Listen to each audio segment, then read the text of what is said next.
Welcome to our channel. Today we how to enable tracking transparency on iOS for app analytics, beginner guide step by step clearly.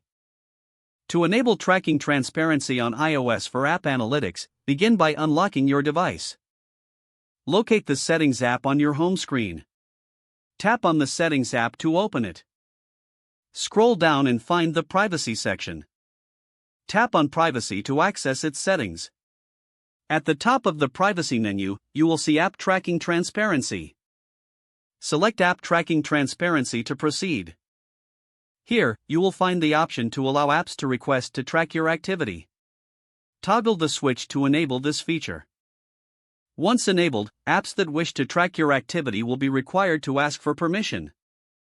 When you use an app that wants to track you, a prompt will appear. You can choose to allow tracking or deny it based on your preference. If you wish to manage your preferences further, return to the App Tracking Transparency menu anytime. That's how you enable tracking transparency on your iOS device for app analytics. If the page does not load, refresh the browser or try again in a private or incognito window. Make sure you are using the correct email address, then retype it carefully to avoid small typos. If your password is not accepted, use the reset option and create a new strong password you can remember.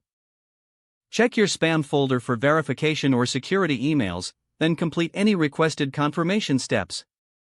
Enable two-factor authentication if available to improve account security and reduce unauthorized access risk. After signing in, review your profile details so your contact information and settings are accurate and current. If you see an error message, note it down and try again after restarting your device and internet connection. Log out when you finish, especially on shared devices, to keep your account and payment information secure.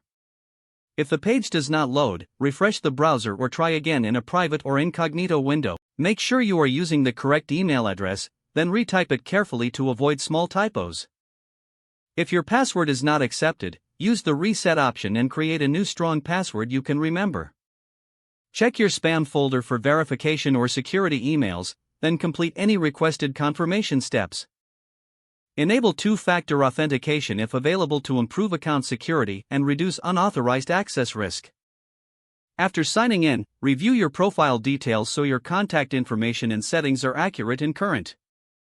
Don't forget to like this video and subscribe to our channel for more step-by-step tech guides.